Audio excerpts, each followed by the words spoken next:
to the No Cap Sports Show podcast, where sports and combos collide. Your host,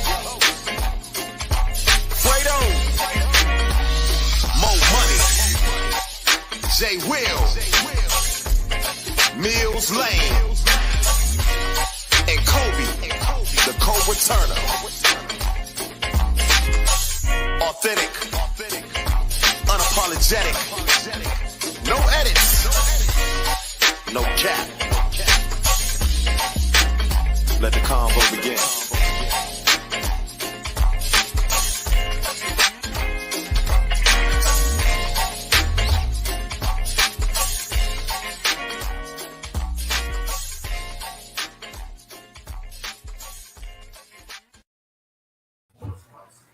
The No Cap Sports Show podcast. I am your host, Fredo. I'm your host, Mo Money. I'm your host, the Cobra. Man, what's up, fellas? How y'all doing today? Doing well, bro. How about yourself? Hey, man, I can't complain, man. Look at we down one tonight, man. Millz Lane is in a foosball championship game, so she will not be in with us tonight. So look forward to her next week, ladies and gents. All right, man. How was y'all day today, man? It was good. It was good. You know, I had a short week. Today was my last day at work before I take a few days off from PTO. So, hey, look, this is my Friday. Okay. I mean, traveling anywhere, bro? What it looks like? Yeah, I'm going to take a trip. I'm going to Dayton, Ohio, get together with some of my ex-teammates, and we just going to kick it and catch up a little bit, you know. All right. That's what little Flyers reunion. I see, right? Mine is Purnell. Yeah, mine is that Bama for sure. He is not welcome in the snake pit. You hear that, Oliver Purnell? You are not welcome. Yeah, for sure. What's up, Mo Money? You good, fam? Man, I'm outstanding. Anytime the Knicks up 3-1, I'm good, man. A couple years ago when we started the show, everybody laughed when I said I was a Knicks fan. So, hey, man. The Knicks and the Lakers fan. So, and let me tell you something, man. When the Knicks are successful, man, I think it's good for the NBA, bro. So yeah. I like that. I love it. It ain't gonna be a East Coast West Coast championship as in New York and Lakers like back in the day, is it? Man, not quite yet. The Knicks need one more player, and the Lakers. That's what you call a bold prediction. Yeah, right. A real bold prediction. A real bold prediction. Yeah. What's up to all our viewers and listeners out there? We just want to let you know, hey man, we appreciate you vibing with us tonight. Absolutely. Hey, so look, fellas, did y'all catch the finale of Snowfall? Yes. Yes, I did. What's up, C. Russ? Yeah. Yes, I did, bro. Yeah, everybody been talking about it. What's your thoughts on it? I'll let you go first, Mo Money. Me personally, I like it because it's realistic, man. I mean, really, when you're in the game like that, there's not a whole lot of cats that retire when you get to that level. You understand what I mean? Like, you either going to jail, you either end up, not longer with us, or you end up like that. A lot of times, a lot of cats that reach and aspire to that level, if they're not in jail, they end up, fucked up because they get despondent from reality. You understand what I'm saying? So I thought it was pretty realistic, and you've been doing so much with Franklin Saint up to that point that you had to bring it home so that youth don't inspire to be the next Freeway, the next Franklin Saint, because a lot of things he did in that show wasn't reality. You're not finna get CIA plug in 2023 like that. So it is what it is. I thought it was realistic, man. Yeah. I didn't like it, Kobe. I didn't like the ending, and well. It's not so much the end. Okay, it's not so much the actual ending. I think they owe my man more than that. My man Frank laid it on the line for these people, man. He put these people on, man. I just felt like people turned their back on him, bro. And I didn't like that. Now, with the exception of Leon, you know what I'm saying? Right. But I just felt like everybody just turned their back on him. Like, hey man, you must have forgot who put you on in the beginning. I don't know, man. Well, I mean, the thing about that is, Fred, and I'm gonna let him go. He got greedy. You understand what I mean? He wouldn't leave well enough alone.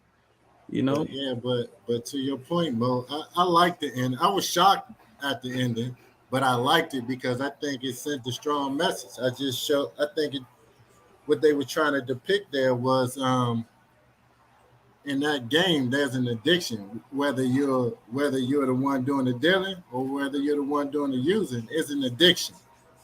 And at the end of the day, addictions always get the best of you if you don't get out of that thing, right? Yeah. So it just showed that he was addicted on the other side. He wasn't using, but he got so addicted to the game, so addicted to making money, where he just completely lost himself.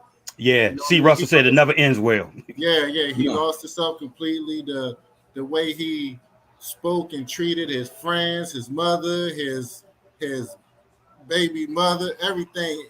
All he was focused on was getting that money, and he didn't care who he needed to step over to get it. And that was just because he was addicted. He needed it. And at the end of the day, it resulted in him going to alcohol and being in the streets. And, sad, but that's reality. That's how it ends for some folks. But when it was all good, though, you know what I'm saying? Everybody was down for the cause. Yeah, everything was all good, though. That's life, right? That man took $70 million of his money, man. And I mean, hey, I can understand, man. He took $70 million of that man's money. Jay-Z that man had a plan about it. And for that to go away like that, bro, I mean, $70 million damn dollars, bro. I mean, I'm not thinking like that right now. I mean, can you imagine that, right? And you in that life, and you accumulate $70 million in liquid funds, what have you, and this in the Swiss bank or what have you, and you working with the CIA and all this other stuff, and it just don't, for some reason, like I said, that money's gone.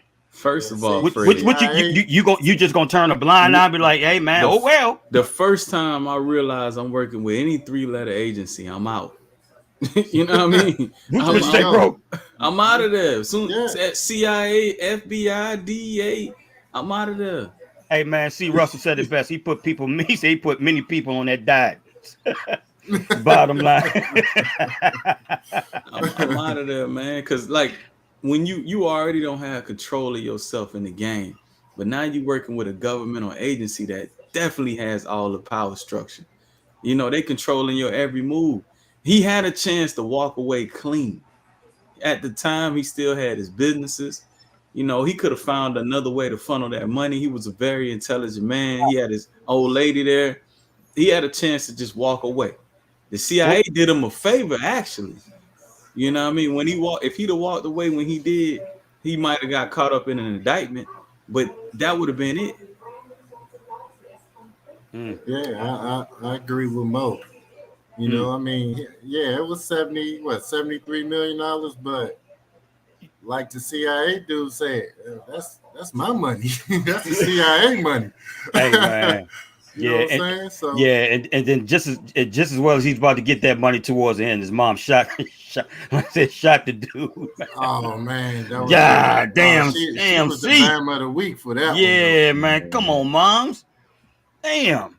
She did, she did that same bull crap in the wire, man. So man. It's true. Right, exactly, man. So you're right, bro. It is what it is. But man, that was how many seasons? 5 seasons, right? Was it 5 seasons? Yeah. This was 4 or 5, one of them. Yeah. This is man. This is probably one of the best television series, man. I wouldn't rank it up there where The Wire is and stuff like that, but it's heck no. Yeah, exactly. Wire the greatest of all time. Yeah, it sure is, bro. It is the GOAT. Yeah. Look at you can put Wire in the verses against a lot of these damn TV shows, bro. These old school joints, even movies, man. Yeah. I take The Wire all day, every day, and twice on Sunday. I'm gonna tell you a close second though. That Power is a close second to The Wire. I don't think so, bro. The original Power is good, but I don't even think so neither, bro. I wouldn't put it. I wouldn't put the original on there. Because I'm be honest with you, man. Yeah, okay. What I love the original Power Mo, but what bothers me about the original Power, man, if Tommy and Ghost is big time like that, right? Mm-hmm. You're not dealing with your connect. Like your connector's not all in your business like that, bro. Your connector's not all in your. You know that, bro. Your connector's not all in your business like that. Following your. I mean, come on, man.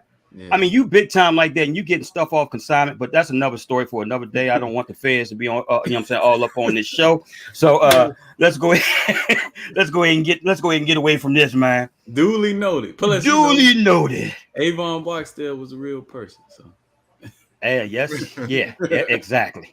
if you know, you know. Yeah, I heard that. Willie, like I said, duly noted, man. Oh my God.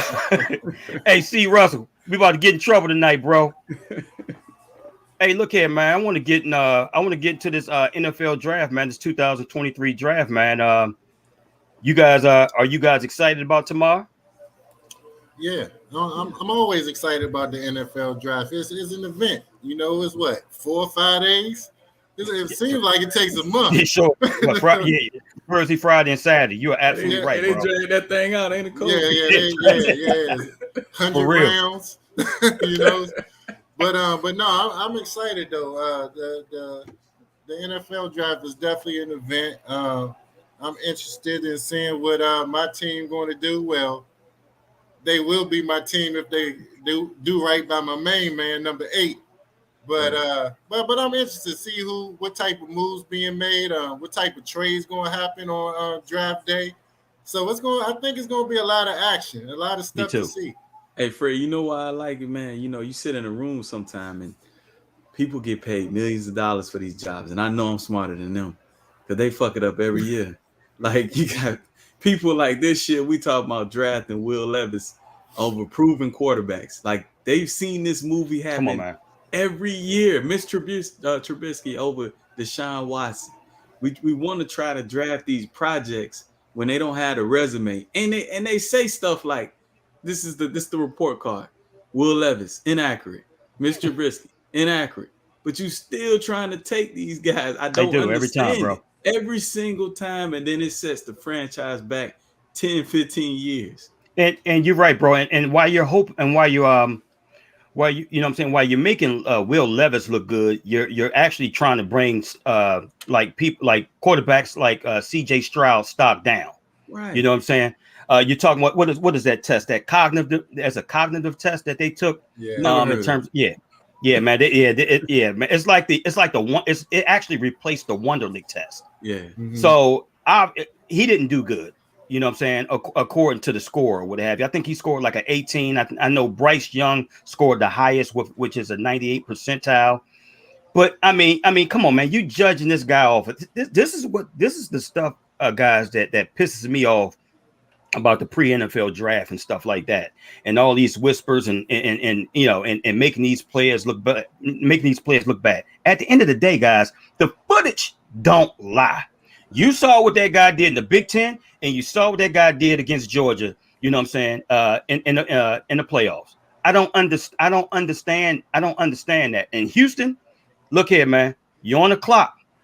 You can go ahead and jump out there and make a mistake all you want to. Look here, I'm an Alabama fan all day, every day. I love Will Anderson, but quarterbacks win games, and you can pass up on them all you want to, but we'll see. We shall see. The only thing I say about that, Fred, is I believe Will Anderson is a generational player. I could be wrong. And I believe that you can get a serviceable quarterback in the second round, especially at the top of the second round. You look at a guy like Jalen, like Will Levis. Yeah, well, Will Levis. They got the 12th. They got the 12th overall pick. Will Levis gonna go top 5. I'm telling you right now. I don't think he should, but I don't think he is. Then what do you think Anthony Richardson going then? I believe Anthony Richardson will go top 10. I believe so. You think, Cobra? You think Will Levis going top 5? Ain't no damn way. I don't think so, but there's a possibility. I mean, it's all depending on need. You know what I mean? That somebody feel that they need him to fill an important void on their team, they'll snatch him up. Because he's been all over that spectrum in that first half of the first round. So it's possible he could go top 5. I've even heard top overall to Carolina. I've heard Carolina had a. That's Bryce Young all day long. Bryce Young, yeah. That's Bryce Young all day. They can. I'm gonna tell you something, man. They will never hit the end of it. Are you serious, man? Look here. I was high on Will Levis's junior year. But Right. last year, man, I'm not no. high on him at all. Yeah, I'm just, I was, yeah, I like what he did for him his junior year. But you're right, his senior year, man, just total was not impressed at all, man. Yeah. Was not impressed at all. I mean, if you Houston, right, and you got an opportunity to take Will Anderson and come back and double down on a guy like Hayden Hooker, or even if Anthony Richardson is there at 12, a developmental quarterback, you do that because, like I said, Will Anderson's don't grow on trees. If he is anything close to the production he had at Alabama, it's hard to get that type of defensive player in the draft. Is CJ Stroud a generational type player? Heck no. Okay. I'm just at okay. Now Anthony Richardson has the capabilities of being a generational type player. Am I correct? Athletic capabilities. Right. I mean, if we just putting the quarterbacks in the silo, don't none of them move a needle for me. There we go. Not even Bryce Young. No. Nope. Why? Because of size. I'm not saying he's not going to be effective in the NFL, but I mean, he just doesn't move the needle. You talking generational talent? You talking about somebody that you're projecting to be possibly all NFL or a Pro Bowler? I don't see it. Caleb Williams, generational type. Yes, absolutely. With USC. Absolutely. Okay. Absolutely. None of these quarterbacks can even hold his water. That's how good Caleb Williams is. Caleb Williams will change the franchise. To Kobe's point, all of these guys have super deficiencies in their game. I don't know about the cognitive test, but if you go back and you look at the games that Ohio State played, it's obvious that CJ Stroud has a problem deciphering defenses and moving along. And that's not any racist shade or anything like that. It's the facts. And I think it has something to do with Ohio State's system and the way that they play. That's why, they don't really have much success at the quarterback position. Bryce Young's problem is he can't help his genetics, but it does work against him. There is not many 5'11" quarterbacks that's not named Drew Brees that's going to the Hall of Fame. Russell Wilson. He ain't going to the Hall of Fame, Fred. He's going to the Hall of Fame, bro. I mean, Russell Wilson? He's going to the Hall of Fame. Yeah, he's going to the Hall of Fame. He had one bad. I mean, come on, Mo. He had one bad year in Denver, man. The thing about Russell Wilson, go look at his stats and his seasons. He's not that guy. He got carried by a defense and a running game for many years. I mean, I've always say he was overrated or overhyped. But he's going. But at the end of the day, his trajectory is there. He's going into the Hall of Fame. Yeah, his trajectory. Y'all about to make me look up these Russell Wilson stats. They can't be that good. His trajectory tells us that he's going to the Hall of Fame right now. You take away that bad year that he had in Denver last year. That ain't the first one, Fred. He's been bad for the last 3 years. Going back to Seattle. Right, he had a thumb injury in Seattle. What the last couple of years, bro? I mean, come on, man. I mean, but I mean, hey, it's just our opinions at the end of the day. If you got a Super Bowl on your resume, that exactly. He should have had 2 Super Bowls, Kobe. If it wasn't for that damn slant play that they called, when you should have just gave it to Marshawn Lynch at the goal line. But that's another story for another day. Yeah, I mean, it should have been 2 straight. If he continues to play well in Denver, he is on a Hall of Fame trajectory. Just numbers.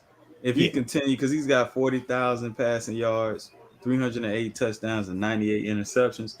But he just can't have too many more seasons like he had last year. He sure can't. Now, I agree with you 100%. Yeah, that's not gonna get him there. It's not. Hey guys, let me ask you this before we do this little exercise. What's your draft philosophy, Kobe and Mo? Like, is it best player available for your team? Is it by need? Is it by position? How would you go into the draft? Looking to pick a player to change your organization. For me, it depends on what type of team you have. Okay. So if you're a team that's not a playoff team, that's at the bottom. Somebody got TV on back there. Yeah, that might be me. The Lakers on, bro. Yeah, that might be. I was watching the game.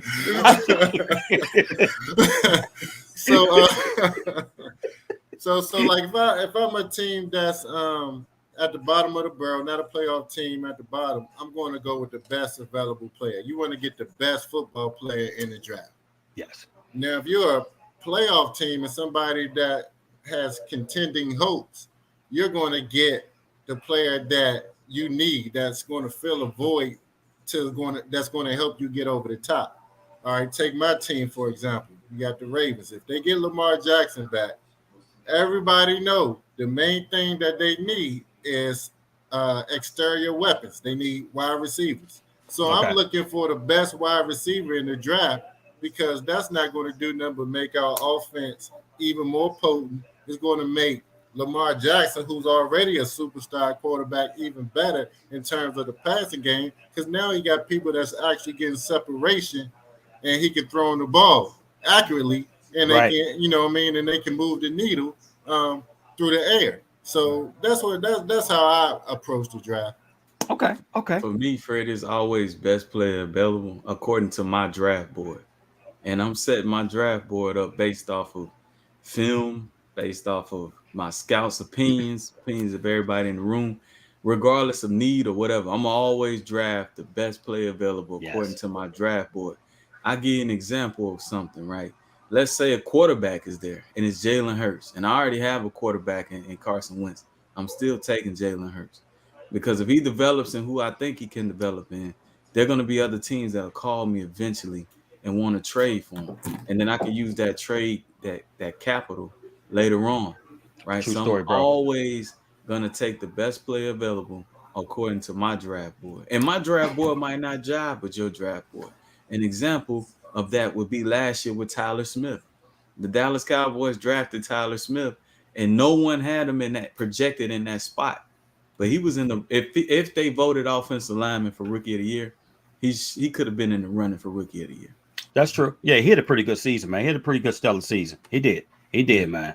All right, so look here, man. All right, so we know we got a Ravens fan, we got a Dallas Cowboys fan, and me, yes, I'm stuck with the Washington Commanders. But guess what? New hope is on the horizon. So with new ownership coming soon, so we're gonna try a little exercise, guys, in terms of who you would pick. You know what I'm saying? Or whatever your pick is. Okay, I'm actually gonna start this off first. So bear me for 1 second.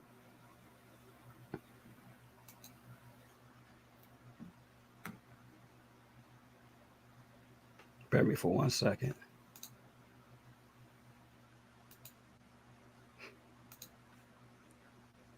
And who playing right now? You said the Lakers are playing right now. And the Yeah, Lakers in Memphis, the Knicks and Cleveland. Who's up in the who's up on the Lakers game? Memphis. They up 10. Okay. All right. We'll be sure to talk about that.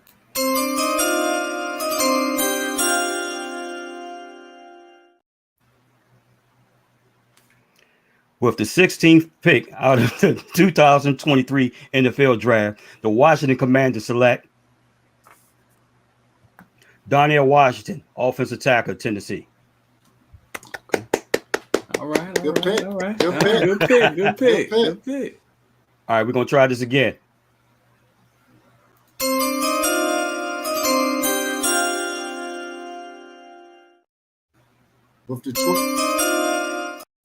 With the 22nd pick in the 2023 NFL Draft, the Baltimore Ravens select wide receiver Jordan Addison from USC. I like it. Okay. I like that. That's tough right there. Tough right there. All right, here we go again.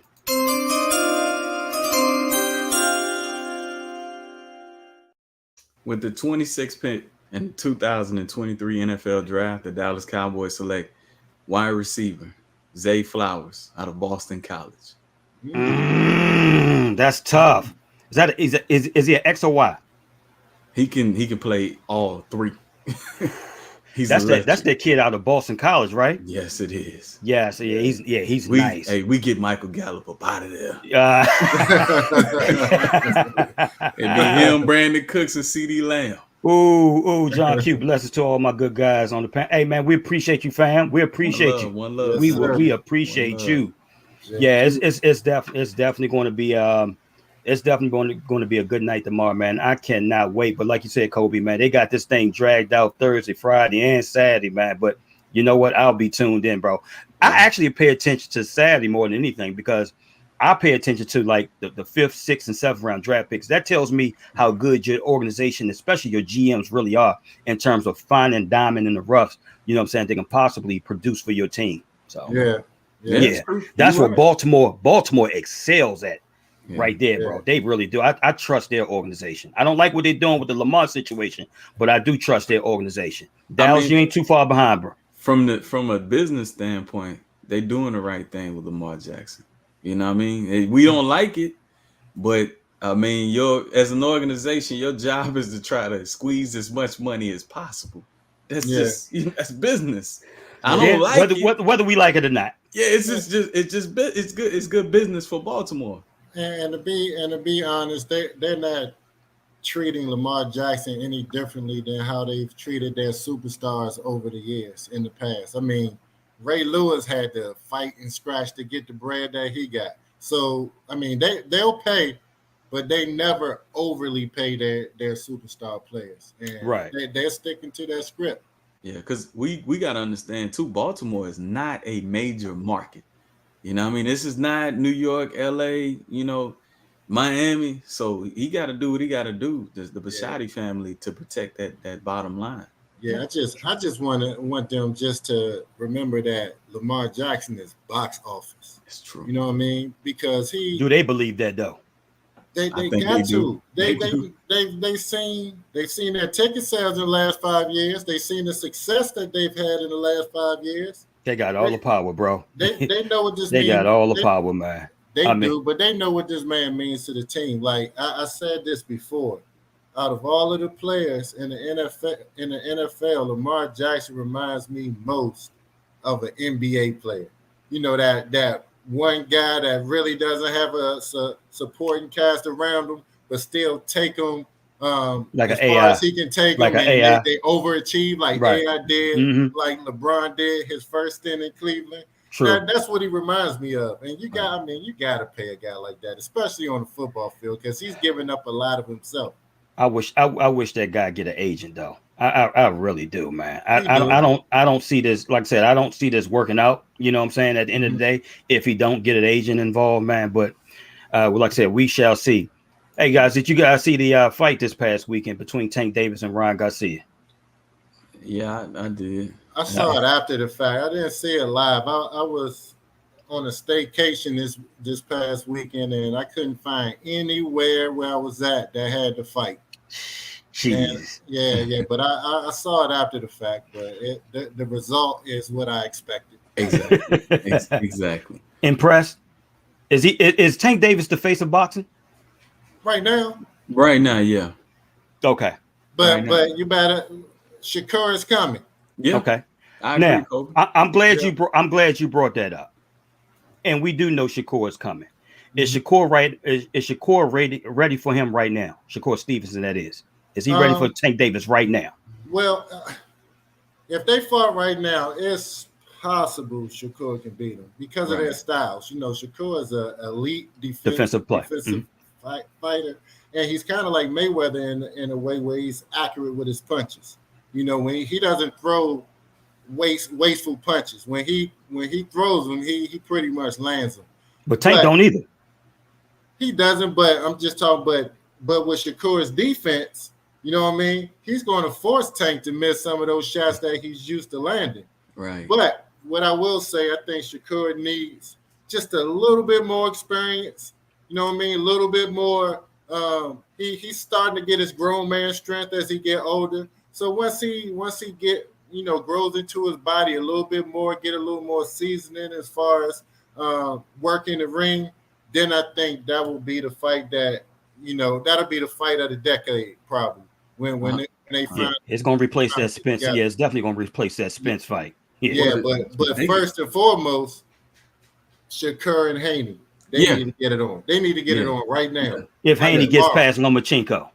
He'll get past Lomachenko. Yeah, he'll be Lomachenko. So. You believe so? But I believe Shakur beat him up real good. I think so too. Especially at this age. That's the problem with boxing, man. They wait too long to get in the ring and square up. They need to do it at a younger age because that's what made boxing great is when you had those rivalries. They would fight multiple times. In between there, they might fight somebody else and then they go back. Yeah. We getting robbed as fans because of boxing politics where the best fighters are not fighting. It's these promoters, man, that's getting in the way of boxing. It's not the boxers. It's these promoters. You're right, Fred. You're right. And you know what Politics. these promoters done? They changed boxing in a way where if you lose one fight, two fights, it's almost like you're done. You know what I mean? You're not. Exactly. You know what I mean? You fall from the top of the mountain all the way down to the bottom, and it's hard to climb back up. Back in the day, so what? You lost 1, 2, 3, 4 fights. It didn't matter because you was gonna rumble that dude again. Sure was, man. They kept climbing in the lead, in the ring, and you had Sugar Ray, Marvin Hagler, Sugar Ray Hagler. You might have had fight 1, fight 2, Roberto Duran. Yeah, all of them guys fought each other multiple times. It wasn't just like, all right, we're gonna fight once and then I'm gonna run from them. Even if you won, you're like, yeah, see me again. I'll beat you again. And they see him again, and they see him again, it'll be a different story, man. So you're absolutely right. Bro, I don't remember all these belts. Like, I remember you had a belt per weight class and maybe like an IBC belt or something, but I don't remember, like, man, they got 1 million belts now. Well, I think, see, one of the problems with boxing is it's not, they need to make it mandatory like UFC. They need to make everything. That's what I do like about that sport. Everything is mandatory. We're gonna make sure you fight such and such. Right. And I think boxing needs to institute that, man, big time, man. And they really need, you know what I'm saying, these promoters, as of right now, they're effing up the sport of boxing. They're effing it up big time because it's a big money grab. And that's why although I'm a huge Mayweather fan, I am happy and I'm proud of Tank, to the point where, you know what I'm saying, he got away and have his own productions, and he has his own boxing promoting team and stuff like that. So he can negotiate how he wants and stuff like that, because he wants to fight these fighters. You know what I'm saying? He wants to fight the Limachenkos and the Haneys, you know what I'm saying, and the Shakur Stevens. He ain't scared to fight nobody. But what guys are not understanding though is by putting so much politics in there, they actually missing out on bags. Because you'll get, like, we're boxing enthusiasts, but you'll get the everyday fan that'll just watch a really big fight because of the promotion that'll go into it. You understand what I'm saying? By ducking and dodging, you're not gonna get the best out of the product. You can get more money by fighting that one guy 2 or 3 times. Ask Deontay Wilder. Right. Hey, Mo and Cole. Hey, Jeff Smith say crazy. The same shot Garcia beat Campbell, it wasn't rigged. When Tank beats him, it's rigged. Tank fights Shakur, they'll say he's avoiding filling the blank. Okay. Yeah. Look here, if whoever said that that Tank Davis and Garcia fight was rigged, he's smoking crack, man. Yeah, for real. Unless you ever got hit with a liver shot, I suggest you be quiet. Bottom line, I suggest you be quiet. For sure, and then they throwing all type of shit in the game, saying that somebody from Garcia's camp was giving information to Floyd Mayweather and stuff like that. Right? Come on, man. Hey, come on, man. Exactly. Yeah, I was going back and forth with individual today, man. Cool guy, man. But he was basically, saying the same thing what you guys were saying in terms of Shakur Stevens, that he's a huge threat to Tank. But but I was going back at him, letting him, hey, man, for some reason, man, people take Tank Davis boxing IQ or ring IQ for granted. That dude is intelligent in the ring. And I love the fact how he adjusts, you know what I'm saying, throughout the earlier rounds in terms of to see exactly what his opponents are doing so he can exploit their weaknesses and stuff like that. Right.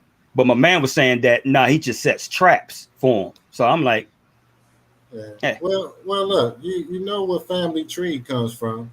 You know what I mean? So it's not a surprise that he thinks the game and he makes adjustments in fight, because that's what Mayweather did. And Mayweather was the best at it. Facts, bro. Exactly. Look here, BA said Gary Russell. Is Gary Russell ready for Tank? Or Shakur Stevens? Huh? He ready. He's not gonna win, but he's ready. You hear that, BA? He ready, but he ain't gonna win. I like Gary Russell, but I saw Lomachenko, like I said, destroyed him pretty much. So, but that was a long time ago. Wasn't he fighting with like one hand or something, though? Who? Gary Russell, when he fought Lomachenko. Not that I know of, bro. I saw that fight. I didn't know that. Okay. Yeah. All right. I thought he had to finished that fight pretty much with one arm. Yeah, I didn't know anything about that. I do not recall that, bro. And I watched that fight, man. It seemed like just Lomachenko was just too quick for him, man. I mean, he was just hitting him with side steps, boom, boom, boom. You know what I'm saying? All types of combinations. But you gotta remember, at one time, Lomachenko was that dude. I think he still is, man. I think he still is. Don't sleep on him, man. You'll see after this Haney fight. We'll see, man. We'll see. See, Russell said, my liver. Oh my gosh. All right. So look here, guys. First round of NBA playoffs, man. Good bump. Good bump. Go ahead. I know, bro. Let's talk about it, man. Look, every series, even the ones that's 3-1 or already over, good bump. Every game is competitive. You know, it has us watching from first through the fourth quarter or even overtime. Like, it's a lot of suspense in these games, and these guys playing hard. They playing both sides of the floor like they supposed to. You know, defense. Cobra, I was wrong, big little bro. Yeah, BA said, yeah, he was one. He says one of his hands was messed up. I didn't know about that. I watched that fight, BA. I didn't. I couldn't remember that. Okay, that's what's up. Yeah. My bad. I stand correct.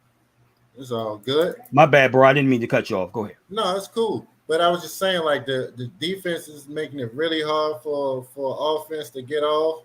You know, I mean, I love it. I'm loving what I'm seeing so far. And then I like the fact that it's so wide open on the East and the West. It's so wide open. Like, you can give your prediction who you think going to win it all, but to be honest, it's 3 to 4 teams, at least in the West, that could come out the West. And then in the East, 2 or 3 teams. So, okay, yeah. See, Russell said, I called Denver and Boston with you fellas, with you good fellas. Okay. Oh, no. Denver going down like a ball of flames, OG. You already know, Kobe. You already know. Okay. You know what? I'm glad you guys. So Denver's going down against Phoenix. Yeah, it's a horrible matchup for Denver against Phoenix. To keep it real, the Clippers should have beat Phoenix if they had all their pieces. Yeah. Okay. So even if Kawhi Leonard didn't get injured and he played and without Paul the whole time, I think they would have beat Phoenix. I agree. Just with yeah. But when he went out, it was a wrap. But in this next series against Denver, they match up perfectly. Like, what do Phoenix do better than just about anybody? They expose people with their pick and roll. Yes. Man, you know how many times they're going to put the Joker in the pick and roll, and he's going to have to make a decision to come out there and guard Kevin Durant on the wing? Man, he's going to get cooked. Yeah. Yeah, bro. And the way Booker playing right now, man. He's cooking. Come on, man. Phoenix going to run through them. I got Phoenix in 6. Oh, okay. The homie Marlon says Suns going too small. Okay, and I'm glad Marlon said that, bro, because this is what I want to ask you, Mo and Cole. I'm concerned. I told you guys my concern when they traded for Kevin Durant is their lack of depth. Right. Does that matter in the playoffs? Because I know you tend to. I know you. Okay, I know you tend to. You know what I'm saying, lessen your rotation, especially in the playoffs. But here's the problem: these guys, especially Book and KD, they're playing 43, 44 minutes a game, man, and that right there. That's going to catch up with them at the end of the day, bro. It will, but it won't be against Denver. It may be against in the Western Conference Finals, or if they're lucky enough to make it to the finals, that's when it's going to catch up with them. Okay, why would you not say that for this particular series, Mo? Well, for one, they're going to be they're rested for one. Okay. And then Kobe just spelled it out. Denver, because of the Joker in the lineup, they're not a fast breaking team. You understand what I mean? They slow the ball, they slow the game down quite a bit. Now against a Lakers team or against a Golden State team, or let's just say Memphis wins, they get out in transition. And then also you got to look at the guard play and who Chris Paul would be guarding in those particular series, right? They're gonna hide Chris Paul against them. He can't hide against Steph Curry. He can't hide against Ja Morant. Even D'Angelo Russell gonna make him work. Yeah. So as you start to look at the matchups, it just gets harder for Phoenix to hide players, and that's when the depth comes into it. Because it's one thing to play 40 minutes and you can take possessions off, or you can take a side of the court off, and you can just worry about offense. You ain't playing no defense because Russell Westbrook can't shoot. Newsflash. But when Sorry, they Jonathan. when they making you work and guard 40 feet, Right. that's different. That's when they catch up with you. Now, okay. To Mo's point, like if Phoenix was playing against the Grizzlies right now, they'll have problems. Okay. Because I mean, if you look at the Lakers, they're deep now, so they're able to sub in and out. They're going like 9-10 deep. Right. But you can even see like LeBron, Anthony Davis, all those guys. They giving everything they got. They're tired leaving the game. So just think if you got somebody playing 40, 45, 46 minutes, trying to keep up with the pace of Ja Morant and all these young bucks going down the court, hey. Now Marlon said Jamal Murray will kill CP3. He's not gonna see him, but he's gonna have to see Booker. But what you got to think, NBA and especially in the playoffs is about superstars, right? And matchups. So if you take Denver's top two superstars, which is Murray and the Joker. And you want to match them up with Booker and KD, I'm taking Booker and KD all day. Well, they're gonna hire CP3 and put him on KCP. They're not gonna have Chris Paul guard Jamal Murray all game. If they do, that's a horrible strategy. They would hide him on KCP because KCP ain't that. He's not that guy. That's what they're gonna do, and that's to Kobe's point.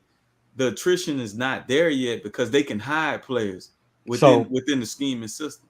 Okay, so he said the Clippers killed the Suns on the glass. What do you think Denver's going to do in terms of second chance points? Make a big difference. You say what to that, Cobra? You say what to that, Mo? I mean that'll be that. I mean, Marlon's bringing up. He's bringing up good points, man. Those are my concerns, and I'm rocking with Phoenix. That's a great point. That will be one way Denver can stay in the game by crashing the glass and getting second chance opportunities. But you know, losing the rebound battle sometimes is a little overrated. You know what I mean? they can get second chance opportunities all they want, but at the end of the day, they're going to have to guard a two-headed monster that right now look like they can't be stopped by anybody, especially Denver. Yeah, especially Denver. Like, and you can't take Joker out the game to keep up with the pace of the game because he's your man. He's I think Ayton is the key as well too, man. He just So his ass, he needs to step the hell up. Same problem that Purdue had in NCAA. Okay, gotcha. Yeah, Marlon. All to that I say. Oh, you talking about Etnick? You ain't got the rebound if you taking that thing out the net. What you say, bro? You ain't got to worry about rebounding if you taking it out the net. I mean, hey, great points, fellas. I was like I said, my concern has always been since day one when they made that trade. I love it, but lack of depth, and that's why I told you guys when they made that trade. I said maybe not this year. Next year, probably, because I'm looking at this summer. They probably, like I said, make some moves and stuff like that to solidify their bench. But this year, when you making trades for a KD, man, you got to give up a lot to get that, man. Right. And I mean that's just what it is at the end of the day. But I agree with you, Fred. I just don't know if this is serious. It's the series. I don't know. So you got them at least making the Western Conference Finals. I do. I had them making it from day one with the team that they had together. It's just as you start to progress, like Kobe said earlier, you start to run into some bad matchups. And honestly, the Western Conference Finals was dependent on the matchups that they had in the bracket. There's certain matchups that's just horrible for them. It really is, because when you start looking at some of these other teams with the size that they have, they also match them with speed and defense. That's when it becomes a problem. And that's why the Clippers was a problem. If Kawhi Leonard had played, not only they out-rebounded you, they got players that can get out and make you guard. They sure do, bro. Yeah, two games Kawhi played, he was the best player on the floor. Absolutely. Yeah. No, and they was killing them with them PNRs too. So but we ain't gonna let the Clippers off the hook, man. Because when they put this Clippers team together, it was supposed to be championship. It was the LA Bulls. That's what I seen on the internet. Man, these cats ain't got out the second round yet. I'm glad you said that, Mo. So let me ask you this. I'm a Steve Ballmer fan, right? Right. I think he's one of the best owners in sports. Absolutely. He's very passionate. He's very excited. Damn it! I wish he bought the Washington Commanders for real. I really do. It's just something about his enthusiasm that I like as an owner. Right? I feel sorry for him. He should have bought the Commanders because the Commanders, that's who the Clippers remind me of. Because all the Commanders want to do is beat Dallas. All the Clippers want to do is beat the Lakers. Hey, meanwhile, they ain't doing nothing. Hey man, look here, man. Times is changing, man. I'm not talking about the past anymore. We 2-15, but we beat Dallas twice. we won the Super Bowl. All the Clippers talk about, we beat Lakers 10 times in a row. Well, how many playoff series have you won, bro? Yeah, how many championships you got? Yeah, how many? Do you have any banners at crypto? No. At the big crypt. At the crypt. Yeah. Hey, so let me ask you this, guys. Then Kobe is the general manager. Mo is the general manager of LA Clippers. You've seen this show for the past 4 years. What do? Now that we just found out that Kawhi Leonard's tore his meniscus, and that in back channels you're hearing that he has a degenerative knee condition. I can't even pronounce that, but knee condition or what have you. So what do you do? And then Paul George has been injured off and on for the past 4 years. What do you do? Man, you kind of stuck. I mean, you gotta hope somebody willing to take on your lemon. That's like when you bought a bad car. It was a BMW that had a bad transmission. You bought that thing, you knew it was bad, but you just wanted to floss for a little while. Now it's coming up to catch you, because unless you get a team right that's tanking for the next NCAA star, the next guy that come up, nobody within their right mind now gonna take on Kawhi Leonard or Paul George right now with the contracts that they have. They're just not gonna do it. Yeah. Playoff Jimmy. Before you get to that, okay, go ahead. I just wanted to piggyback on what Mo was saying. The Clippers are in a tough spot because what they really need to do is just blow that team up. You know what I mean? They need to blow it up because long term you just can't depend on Kawhi being able to be there and sustain his health. And then Paul George, I know he's super talented, but he hasn't been all that available himself. I mean, you can keep him if you want, but the real answer is you need to blow that up and go another direction. But they can't, because you got to remember they about to move into their own arena. What, next year or the year after? I think it's next year, bro. You're next right. Year? I think it's year after next. I think it is year after next. So if you blow it up and you start from the bottom again, you're not going to put butts in the seats in that new stadium. You're right. You need that Kawhi Leonard name and that Paul George name to be on the marquee, so you can still have people flowing in that building. So they're in a tough spot, and unfortunately, their fate isn't what they thought it was going to be when they was laughing and joking and pointing the finger at the Lakers when they made that move to steal Kawhi in the middle of the night. and get Paul George at the same time, and what's your name? Patrick Beverly see LeBron in a restaurant talking shit to him like, yeah, it's this out town, we're gonna win it. All I know, since that trade happened, since all that stuff happened, the Lakers got a championship. The Clippers ain't got a damn thing. They ain't got nothing. That's true. Hey, they ain't got nothing but a bunch of medical bills. Another yeah, that's true. Another fact about the Clippers, right? So everybody says that Anthony Davis is street clothes. Anthony Davis has played more games than Paul George and Kawhi Leonard over that same time span. Ain't that something? Yeah. Right. Look at God. Let's add Big Zion. Let's add Big Zion too. Yeah, Big Zion too. Oh my God! I will say, if you had an all street clothes team, that five would be man. Nice. Hey, you put five. Oh my God! Hey, that's an all-decade team right there, champ. Yeah, you're right. You're right. They're gonna run somebody out the gym. Mm-hmm. So look here, guys. They'll go up 2-3-0, and then somebody get hurt. Then it's over. Okay. Playoff Jimmy, man. He had a spectacular performance the other night, man. 56 points, bro. I mean, he was just like El Flagro. I mean, that dude was just super hot, man. They up. I don't know if they're playing right now. I know they were up 3-1 against Milwaukee. Do you have Milwaukee winning 3 straight? I do. You know what? And Fred, that game pissed me off, man. Because they were up. I know I'm not an NBA coach, but when you gonna trap Jimmy? If they scored 100 some odd points and Jimmy got 56 of them, when we gonna trap Jimmy? Tyler Hero, somebody else. Tyler Hero ain't playing. Somebody else gonna have to score tonight. It ain't gonna be Jimmy. I was surprised. From the time that Jimmy touched the ball, 2 guys gonna be on. Bam gonna have to score 45 tonight. It ain't gonna be Jimmy. So I think that Coach Budenholzer will make the necessary adjustment. 3 straight, Mo. Man, that's 3 straight. That is tough. 3 straight, bro, Mo. I wouldn't be surprised if Milwaukee won 3 straight. I wouldn't be surprised. Okay, especially against this team. Yeah, but what Mo said is 100% correct.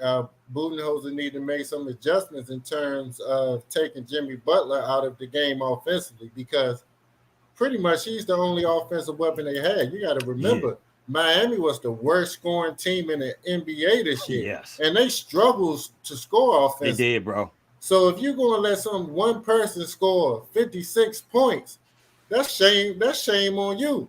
You know what I mean? Budenholzer should be kicking himself in the butt for that. You know what I mean? Because it was his fault, in my opinion. You're right. OG said before he hit 11 of his first shots. You're right. You're right. I mean, in terms of he was basically alluding to your double team, Mo. You're absolutely right, man. Yeah. Double teams definitely needed. The man had 22 in the first quarter. That's all you need to see. I mean, I done seen enough. Pretty much, bro. The winner of the let me ask you this. The winner of the Sacramento Golden State game in terms of the game 5, they win the series? Does that game tonight win the series? Whoever win that game tonight wins the series. Is it in Golden State? We know Sacramento was up 2-0. Golden State, you know what I'm saying? Golden State did what they needed to do on their home court. So it's tied. Now we do know Golden State is probably the worst road team in the NBA. But whoever wins this game tonight, do you think that's what? Do you think whoever wins that game tonight wins the series? Game 5. Not necessarily. I see it going 7. You see it going 7? I do. Okay. Yeah, I mean, if Golden State wins tonight, they're going to win the series. That's a fact, Kobe. I agree with that. If Golden State wins tonight, they're going to win the series. I think that Golden State is getting better each game as the playoff progress. Their chemistry looking good. They're looking like the old Golden State Warriors. Andrew Wiggins getting reintegrated into the team, and he's playing well. And then one very big major factor is De'Aaron Fox with the broken finger. We got to see what he's going to be able to do with that broken index finger. Right. You know what I mean? So if he I was watching some shows earlier where I think Charles Barkley was saying that, you know, De'Aaron Fox doesn't need to score. He can control the pace and this, that, or the other, and that would be good enough for Sacramento. That's bull, because that's wrong. Damn wrong. Without De'Aaron Fox and his heroics in the first in the 2 wins that they had. Exactly, bro. Because you look at the fourth quarter points. They'd be done by now. They would have lost game 1 for sure. Don't he lead the NBA? Don't he lead the NBA in fourth quarter clutch points? Yes. Come on, man. He was clutch player of the year, right? Exactly. That new award they got. Yes. Yeah, right. So they definitely need him. They need a score. He needs to score 30 plus to be able to beat the Warriors. Yeah, Jeff said if Golden State win tonight, they're winning the series in 7. As much as I hate to see it, C. Russell said champion mentality and intelligence. If they win tonight, to Kobe's going to 7. They win tonight. Yeah. My question to Charles will be: if De'Aaron Fox doesn't score, who's scoring? Because Sabonis ain't giving you he's making up the points. I mean, and Monk is off and on. And Monk is streaky. And of course, that's why I love Monk too. He's streaky though. That's why he come off the bench. If he was more consistent, he has the attributes of a starter, but he is too inconsistent. That's why he come off the bench. Yeah, and they're not getting, like I said, they're not getting enough production from that rookie. What's the guy from Purdue? Murray. Yeah, not from Iowa. I'm sorry, Murray. Exactly. Yeah, rookie. Yeah, I mean, right. He had a decent game last game, I think, right?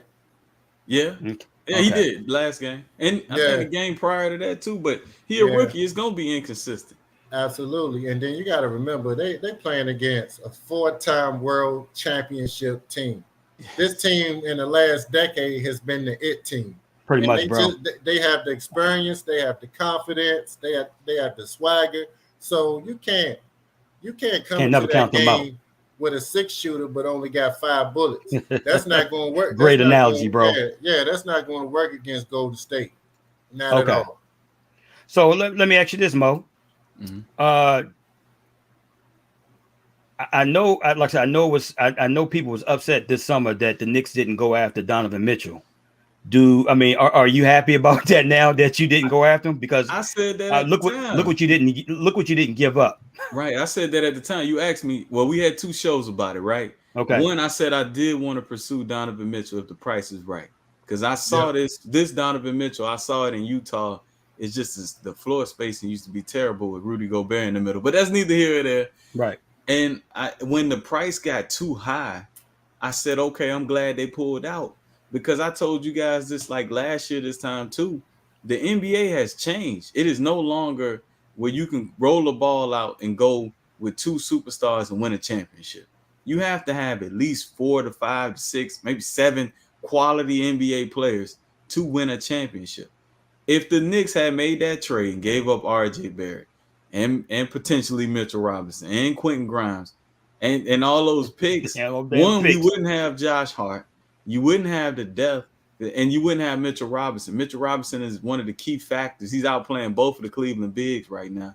So, and on top of that, the backcourt would have been too small. That's Cleveland's problem right now. It's been an OP Toppin sighting too. Oh yeah, he been balling tonight. OP Toppin, he been balling tonight, yeah, because yes. Julius Randle retwisted his ankle and he been out there putting in work. But the backcourt is just too small in Cleveland. So then you have to bring in a guy like Okoro to try to play defense. He need to shoot 700 jumpers a day. I don't know every day. He need to get with Kobe, or you know what I'm saying, somebody, man.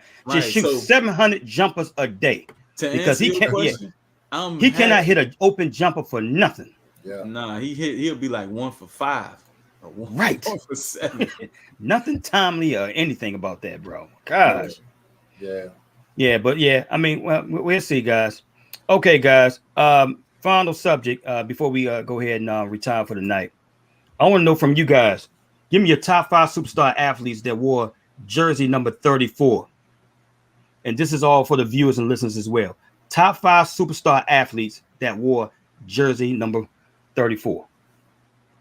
All right, I guess I'll go then. I'll go in terms of somebody I didn't see play that often. I had to go look them up on VHS tapes. I know you talking about. That's Walter Payton. I had to look up Walter Payton. I had to figure who he was, because he was the all-time leading rusher. I kept hearing that Emmitt Smith was chasing him, but luckily my dad had a bunch of VHS tapes of Walter Payton with the Chicago Bears. The second player on that list, again, I caught the tail end of Bo Jackson. You know what I mean? That was somebody who all of us who kind of grew up was like, man, I want to be like Bo. So, you know, his career was cut short due to injury, but Bo was that dude for me. And then now I'm going into players that I'd actually saw play. It would be Hakeem Olajuwon, the Houston Rockets. Yes. I thought between him and Shaq, they were the greatest centers of all time. And then, of course, I'm going with Shaq. Man, I saw a lot of good championship runs with Shaq, saw a lot of playoff success. If Shaq had just took his nutrition a little bit more seriously, took care of his body, he would be the greatest player of all time. And that sans any era, because I could put him in any era, maybe not this one, and Shaq would dominate. And then the last player, I'm gonna bring it home to this generation. It would be the Greek Freak. I think when it's all said and done in this era, because I equate basketball with eras, he may go down as the greatest in this era of basketball players. That's a good one, bro. Impressive. That's impressive. Very impressive. Yeah, I got to start with the big fella, Shaq. You know what I mean? The most dominant ever. You know what I mean? Then I got to go with the most dominant offensive football player ever, Bo Jack. You know what I mean? So I'm gonna start off with the two most dominant. Then let me go with a dominant college hooper, Didn't Lenny Byers win 34? God damn, you took my pick. Yeah. So I gotta go with Lenny. I had him too, bro. Lenny Byers. Then I gotta go with one time that we consider him the greatest NFL running back. Sweetness, Walter Payton. Mm-hmm. And then last, I share this opinion with Mo. Gotta go with the Greek Freak because he's that next one. You know what I mean? He's that next one. He's that generational talent that's going to, LeBron and KD, they'll be gone soon, and it's still going to be Giannis. Yes, to all the viewers and listeners out there, please give us your top 5 superstar athletes that wore number 34. Okay, I'm going to go with mine right quick. I got Charles Barkley, Akeem Olajuwon, Len Bias, and I didn't put Shaquille O'Neal on there, but I had him on there first. I marked them off. I picked Nolan Ryan, and I picked Earl Campbell. Oh yeah, Earl Campbell. Yeah, Earl. So exactly. I had to take it back a little bit, man. But that was too good. Yeah. Right. I just had to switch it up a little bit because I knew you guys were gonna come, but I ain't know you was gonna steal Len Bias, bro. Yeah, come on, bro. Damn. I said, damn, Kobe. Okay, that's what's up. But look, you can have Barkley all day. Yeah, you can have one. Whoa. Hold up, man. Hold up. Look here. Now, hold on. I look outside of the basketball court. I'm not a fan of his. But man, what that Bama did on the basketball court, that Bama was one of the greatest, man. What'd he do? What the hell? What you mean? What'd he do? I'm asking. Hey, you know what? We all got in common with Charles. We got the same amount of championships. Hey man, let me tell you something. Hey, guess what? There's a lot of athletes that can say the same thing, i.e.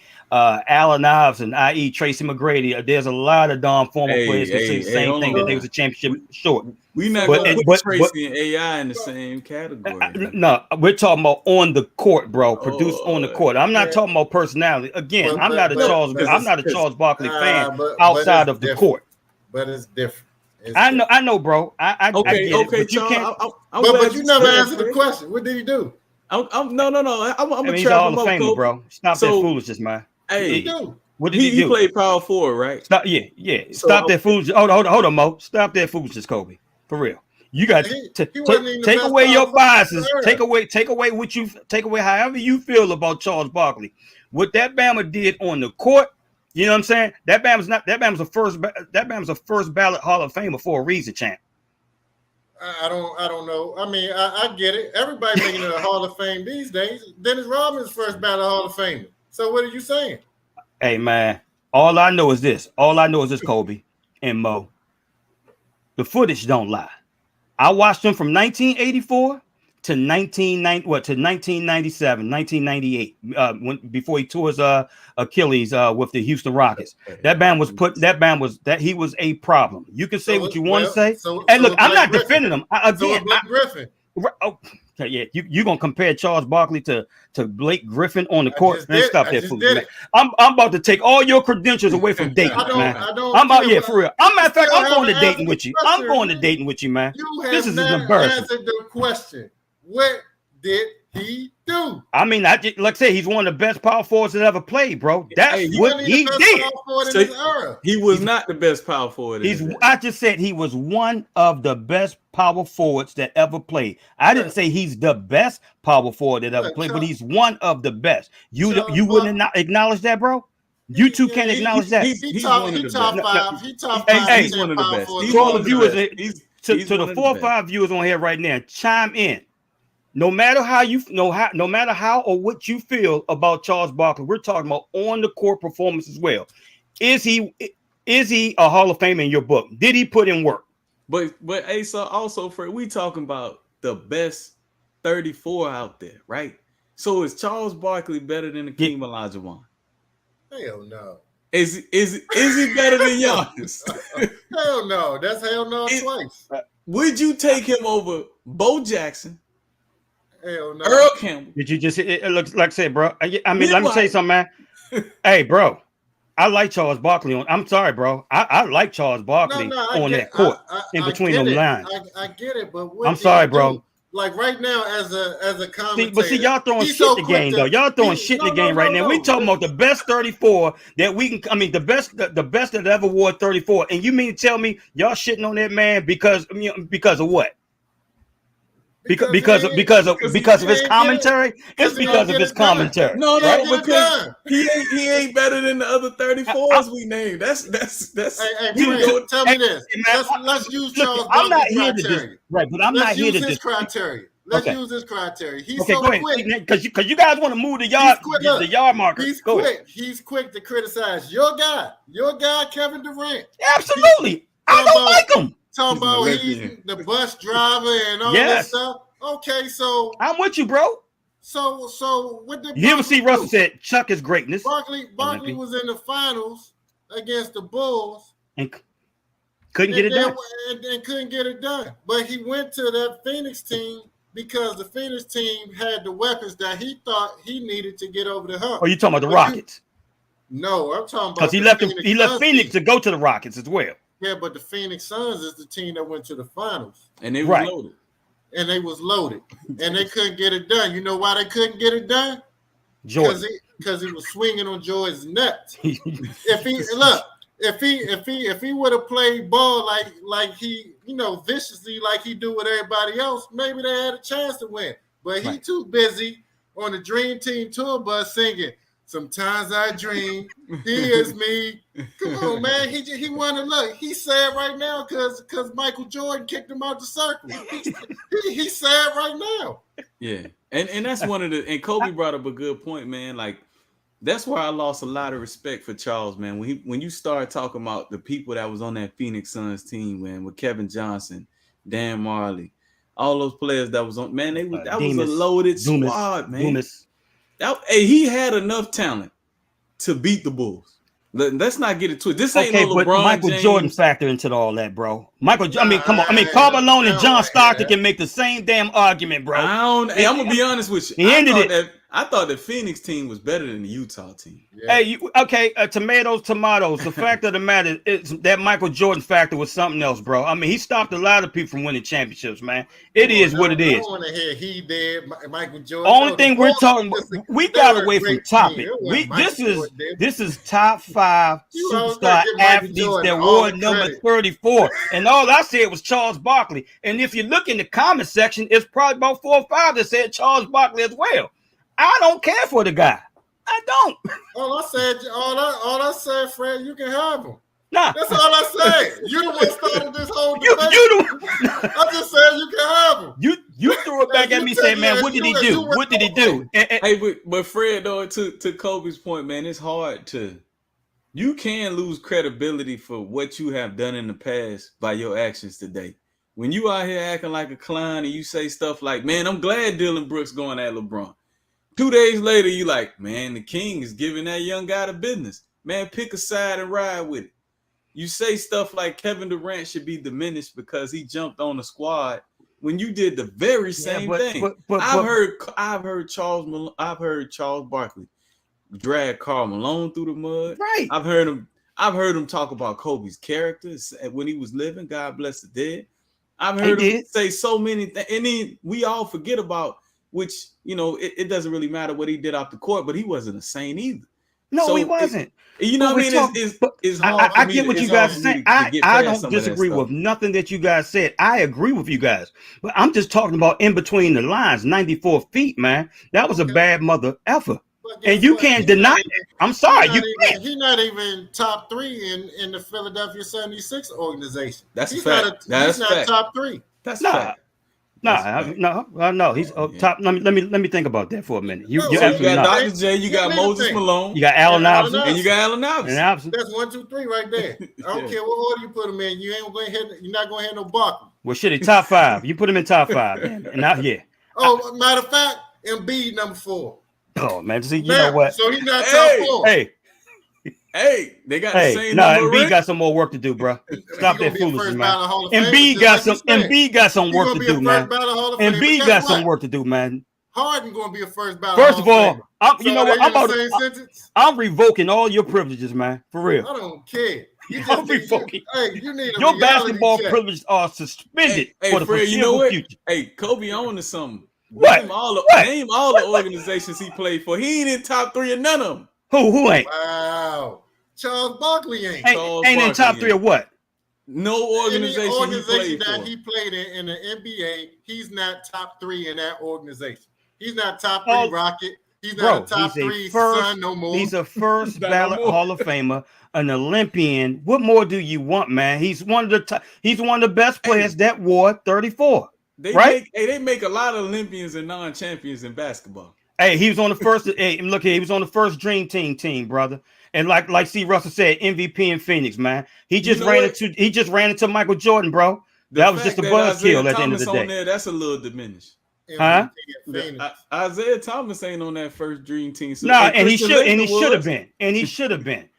But that's another subject for another day. Hey, but he did a good job in that Chris Webber commercial. When he went behind the back, dunked on. He did that. Hey man, Kobe, get us out of here, man.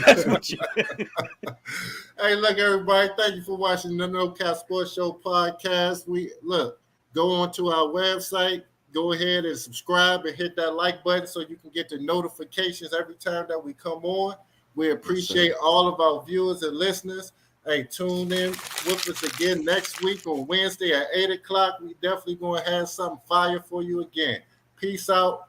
Good night. There are 4 fouls on the play. That's why it took so long. Running into the kicker, number 34.